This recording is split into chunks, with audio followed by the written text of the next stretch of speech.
Welcome back to Hopeful Horizon, the channel where we share inspirational, real-life stories that bring people together and encourage growth through understanding. Today's story is a powerful reminder of the importance of respect, empathy, and never underestimating anyone. Imagine this: a top surgeon, confident in his skills and authority, humiliates a woman based on assumptions, only to find out she's the new boss, the one person he'll have to answer to from now on. It's a tale of ignorance, power dynamics, and an unexpected reversal that leaves everyone stunned. As you listen to this story, feel free to drop a comment below and let us know where you're tuning in from. Don't forget to hit that subscribe button and turn on notifications so you never miss another story from Hopeful Horizon. Now, let's dive into today's story. The early morning light filtered through the tall windows of the bustling hospital, where the sound of footsteps echoed through the sterile halls. The scent of antiseptic hung in the air, mixed with the faint hum of medical equipment and the distant murmur of voices. Dr. Andrew Callahan, the hospital's lead surgeon, walked briskly down the corridor, his white coat billowing behind him like a cape. His sharp blue eyes scanned the charts in his hands, but his mind was already focused on the upcoming surgery, a complex procedure that only someone of his expertise could handle. Dr. Callahan was a man who prided himself on his skills, known for his arrogance as much as his talent. With his tall stature, salt and pepper hair, and square jawline, he looked every bit the part of a top surgeon. His confidence was unshakable, built on years of success and a spotless track record in the operating room. But beneath that confident exterior lay a cold, detached attitude towards anyone he deemed beneath him. As he rounded the corner, he noticed a woman in a simple, elegant black dress standing near the entrance of the surgical wing. She was talking quietly to one of the nurses, her expression calm but commanding. Dr. Callahan barely gave her a second glance. To him, she was just another visitor, perhaps someone's assistant or relative, waiting for news. He didn't have time to concern himself with such things. His attention snapped back to the chart in his hand. Today's procedure was a tricky one, but he was ready. After all, this was his world. The operating room was where he ruled, and everyone in the hospital knew it. As he entered the scrub room, he nodded at the surgical team, all of whom were already prepping for the operation. "Let's make this quick, Doctor," Callahan barked. "I've got a meeting in an hour." The team exchanged glances but said nothing. They were used to his demeanor. To them, Dr. Callahan was an untouchable force, brilliant but difficult. His surgical skills were unmatched, but his bedside manner left much to be desired. He rarely cared about the people he worked with, and his patients were more like puzzles to solve than lives to care for. As the team prepared for the surgery, Dr. Callahan's mind was focused only on the task ahead, completely unaware that today his life was about to take a sharp, unexpected turn. As Dr. Callahan finished the surgery and stepped out of the operating room, feeling satisfied with another successful procedure, he spotted the same woman from earlier. This time, she was speaking with Dr. Vanessa Reed, the hospital's chief of medicine, a tall, elegant black woman with a reputation for being both brilliant and compassionate. Vanessa was known for her unwavering dedication to patient care and her ability to foster a collaborative work environment, something Dr. Callahan didn't value as much. The woman standing next to Dr. Reed seemed to radiate a quiet confidence, and it piqued Dr. Callahan's curiosity for a moment, but he quickly dismissed the thought. Whoever she was, it didn't concern him. He had more important things to focus on, like getting to his meeting. As he approached, Dr. Callahan couldn't resist making his presence known. "Dr. Reed," he said curtly, glancing briefly at the woman before turning back to his colleague. "I hope everything's in order for this afternoon's board review. I don't want any delays." Dr. Reed gave him a polite but firm smile.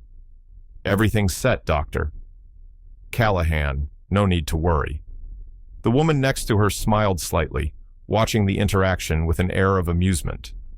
Dr. Callahan raised an eyebrow, clearly not used to being observed in such a manner. He frowned, feeling a flash of irritation. Who was this woman, anyway? He turned to her with the same dismissive attitude he had towards anyone who wasn't part of his surgical team. Can I help you with something? His tone was sharp, condescending. He had no time for idle conversations with people he assumed were staff members or visitors. The woman raised an eyebrow but remained composed. No, I'm just observing for now, she replied, her voice steady. Dr. Callahan's frown deepened. Well, if you're going to be standing around, make sure you stay out of the way. This is a busy hospital, not a place to loiter. He turned away, already thinking about his next task. As he walked off, he missed the brief, knowing glance exchanged between Dr. Reed and the woman, as if they both knew something that he didn't. And they did. But for now, they let him walk away, unaware of the storm that was brewing just around the corner. Later that afternoon, Dr. Callahan was heading to the boardroom for his review when he spotted the woman again. She was standing near the entrance to the administrative wing, speaking with a few staff members. Her calm demeanor hadn't changed, but there was something about the way people were reacting to her presence that caught his attention. One of the staff members quickly moved aside as Dr. Callahan approached. He didn't like the idea that someone who wasn't a member of the medical team was lingering around this area. His irritation bubbled up again. What are you doing here? Dr. Callahan snapped, walking up to the woman. This area is off limits to non-staff members. The woman didn't flinch. She simply looked at him with those same calm, confident eyes. I'm here for a reason, Dr. Callahan. Her response only irritated him further. Well, whatever reason you think you have, you're in the way. I don't have time for... Before he could finish his sentence, the door to the boardroom opened, and the hospital's CEO, along with several board members, stepped out. Dr. Callahan froze, his irritation quickly turning to confusion, as the CEO, Mr. Harrison, walked straight over to the woman and shook her hand warmly. Ah, Dr. Callahan, I see you've met Dr. Vanessa Reed's replacement, Mr. Harrison said, his voice filled with enthusiasm. This is Dr. Harper, the new chief of surgery. For a brief moment, Dr. Andrew Callahan's world seemed to stop. The noise of the bustling hospital hallway faded, replaced by a ringing in his ears. He blinked rapidly, struggling to process what he had just heard. Excuse me, he managed to say, turning back to the woman, Dr. Harper, as she was now introduced. Surely, there had been some mistake. She couldn't possibly be the new chief of surgery. Dr. Harper, the very woman he had condescendingly dismissed just hours before, gave him a polite but knowing smile. Yes, Dr. Callahan, I'm Dr. Harper. I'll be taking over the role of chief of surgery starting next week. Mr. Harrison, the CEO, beamed with pride. We're so fortunate to have Dr. Harper with us. Her work in surgical innovation and leadership is nothing short of groundbreaking.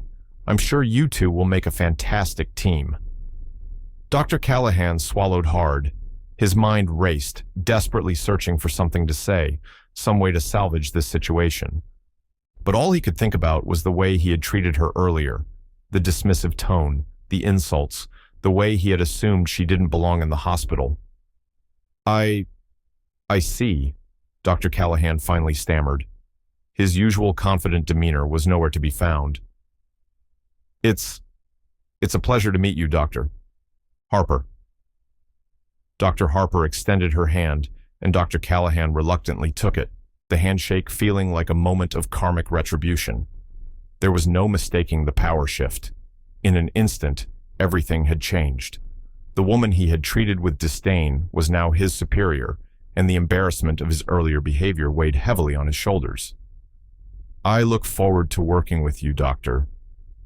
Callahan, Dr. Harper said smoothly, her eyes betraying no animosity. It was as if she was giving him a second chance, but the underlying message was clear. She hadn't forgotten his earlier disrespect. Dr. Reed, who had been watching the exchange from nearby, walked over to join them. Dr. Harper's background is exceptional, she added, a note of pride in her voice. She'll bring a lot of fresh ideas to the department. Dr. Callahan nodded, his mouth dry. He mumbled something about needing to prepare for a meeting and quickly excused himself. As he hurried down the hallway, his mind was a whirlwind of emotions, humiliation, disbelief, and anger. all swirling together in a storm of self-doubt. He had spent years cultivating his reputation as the hospital's most talented surgeon, but now, with a single twist of fate, his position of dominance had been shattered. The next few days were a blur for Dr. Callahan. His normally confident stride had been replaced with a quiet, brooding demeanor as he struggled to adjust to the idea that Dr. Harper would soon be his boss. The hospital staff had quickly picked up on the tension, and whispers circulated about the incident between Dr. Callahan and the new chief of surgery. Though no one knew the full details, it was clear that Dr. Callahan was feeling the pressure. Meanwhile, Dr. Harper wasted no time in making her presence felt in the hospital. She met with each department head, getting to know the team and assessing the state of the hospital's surgical unit. Her calm, yet authoritative approach won her the respect of the staff, who quickly realized that her leadership style was very different from Dr. Callahan's. Unlike Dr. Callahan, who ruled with an iron fist, Dr. Harper valued collaboration and input from her team. She believed in fostering a supportive work environment, one where everyone's voice was heard. It didn't take long for her to earn the admiration of the hospital's doctors, nurses, and staff, except for one person. Dr. Callahan couldn't shake the growing resentment he felt towards Dr. Harper. Every time he saw her interacting with the staff or heard her praised for her new initiatives, it gnawed at him. He had spent years building his reputation, and now she was effortlessly winning the hearts of the team. One evening, as Dr. Callahan sat in his office, staring blankly at his computer screen, he heard a knock at the door.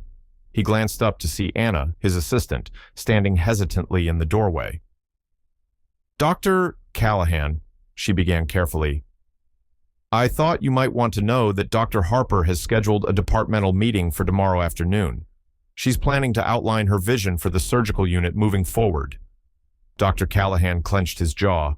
It was happening faster than he had anticipated. Dr. Harper was already making changes, and he wasn't sure how much longer he could tolerate it. "Thank you, Anna," he said, his voice strained. "I'll be there." As Anna left the room, Dr. Callahan leaned back in his chair, staring at the ceiling. How had everything gone so wrong so quickly? He had always prided himself on being the best, but now he was faced with the reality that his arrogance had blinded him to the truth.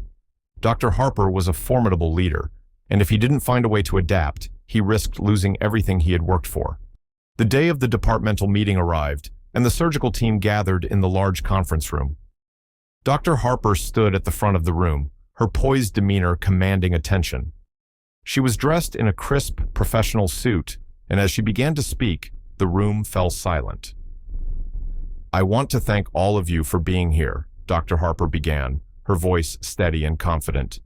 "I'm honored to be stepping into the role of Chief of Surgery, and I'm excited to work with each of you to continue providing the highest level of care to our patients." Dr. Callahan sat near the back of the room, his arms crossed. He couldn't help but feel a surge of bitterness as he watched Dr. Harper address the team with ease. He knew she was about to outline her plans for the department, and he braced himself for what was to come. "As we move forward, my goal is to foster a collaborative environment where everyone's ideas are valued," Dr. Harper continued. "I believe that the best outcomes come from working together, and I encourage each of you to bring your unique perspectives to the table." There was a murmur of approval from the team, and Dr. Callahan felt his frustration building. He couldn't sit there and let her take over without saying something. When Dr. Harper opened the floor for questions, Dr. Callahan saw his opportunity. He stood up, his voice cutting through the quiet room. "Dr. Harper," he began, his tone laced with challenge, "I appreciate your vision for the department, but I have to wonder, what experience do you have running a surgical team of this size? This isn't some small clinic. We're one of the largest hospitals in the region, and I'm not sure your approach will work here." The room fell into an uneasy silence as everyone turned to look at Dr. Harper, waiting for her response. Dr. Harper, however, remained composed. She met Dr. Callahan's gaze steadily, not flinching under his pointed question. "Dr. Callahan," she said calmly, "I understand your concerns, and I'm fully aware of the responsibilities that come with leading a surgical team of this caliber. I've led similar departments in major hospitals across the country, and I've found that collaboration always leads to better results. However, I'm also open to hearing your suggestions on how we can improve the department together." Her response was measured and respectful, but it left no doubt that she wasn't intimidated by Dr. Callahan's attempt to undermine her. The room remained tense as Dr. Callahan stood frozen for a moment, unsure of how to respond. For the first time in his career, he was facing a leader who didn't bow to his demands or cower in the face of his criticism. After the meeting, Dr. Callahan retreated to his office, consumed by frustration. He had always been the one in control, the one calling the shots. But now, Dr. Harper had taken that power from him, and it was eating away at his pride. As he sat at his desk, contemplating his next move, there was a knock on his door. Before he could respond, the door opened, and Mr. Richards, the hospital's CEO, walked in, with Dr. Callahan's father by his side. "Andrew," his father said, his voice stern but concerned, "we need to talk." Dr. Callahan's father, a respected doctor in his own right, had always been a guiding force in his life. But their relationship had grown strained over the years, as Dr. Callahan's arrogance had distanced him from the values his father had instilled in him. Mr. Richards spoke first. "Andrew, I've been hearing about the tension between you and Dr. Harper. I wanted to address it before things escalate any further." Dr. Callahan bristled. "I'm not the one causing the tension," he said defensively. "She's—" His father cut him off. "Andrew, this isn't about who's right or wrong. This is about how you've been treating people. I raised you to respect others, regardless of their position or background. But lately, it seems like you've lost sight of that." Dr. Callahan felt a surge of anger. "So, what? You're siding with her? You think I should just roll over and let her take over?" His father shook his head. "This isn't about taking sides, Andrew. This is about humility. You've always been a talented surgeon, but that doesn't give you the right to belittle others. Dr. Harper is here to lead, and you can either work with her or continue down a path that will isolate you from the rest of the team." Dr. Callahan sat in stunned silence, his mind reeling from his father's words. For the first time in years, he felt a flicker of doubt, a sense that perhaps his father was right. Had he become so consumed with his own success that he had forgotten what it meant to be a true leader? Mr. Richards stood up, his expression serious. "Andrew, I believe in your abilities, but you need to find a way to work with Dr. Harper. This hospital needs both of you." As they left the office, Dr. Callahan remained seated, staring at the door. His father's words echoed in his mind, forcing him to confront the truth he had been avoiding for so long. The next morning, Dr. Callahan arrived at the hospital with a different mindset. The weight of his father's words and the realization of his own behavior had shifted something within him. He knew that if he didn't change, he risked not only his career, but also his relationships with the people he worked with. As he entered the surgical wing, he saw Dr. Harper standing near the nurses' station, reviewing patient charts. Taking a deep breath, he walked over to her. "Dr. Harper," he began, his voice quieter than usual. "I owe you an apology." Dr. Harper looked up, surprised but attentive. "For what?" "For the way I've treated you since you arrived," Dr. Callahan continued. "I was wrong to judge you and wrong to try to undermine you. I've been arrogant, and I see now that I let my pride get in the way." Dr. Harper listened carefully, her expression softening. "It takes a lot to admit when you're wrong, Dr. Callahan. I appreciate your honesty." Dr. Callahan nodded, feeling a weight lift off his shoulders. "I've always prided myself on being the best, but I realize now that being the best isn't just about skill. It's about how you treat people, too." Dr. Harper smiled.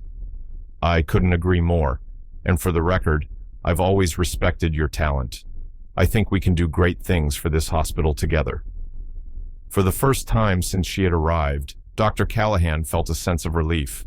He extended his hand, this time with genuine respect. "I'm looking forward to working with you, Dr. Harper." She shook his hand, and in that moment, the tension between them dissolved.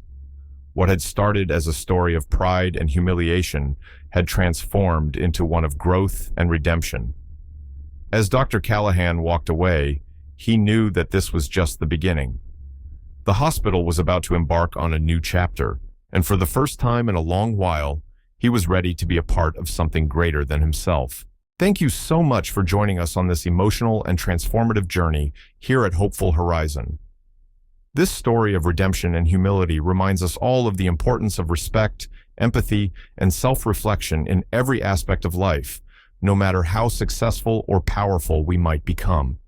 What did you think of Dr. Callahan's transformation? Let us know your thoughts in the comments below. Have you ever faced a moment where you had to confront your own ego or change your perspective? We'd love to hear your stories and reflections. And if you found this story inspiring, don't forget to give it a thumbs up, share it with someone who might need to hear it, and of course, hit that subscribe button to become part of our growing community. Be sure to turn on notifications so you never miss a new story. Until next time, take care, stay inspired, and keep shining that light of hope into the world.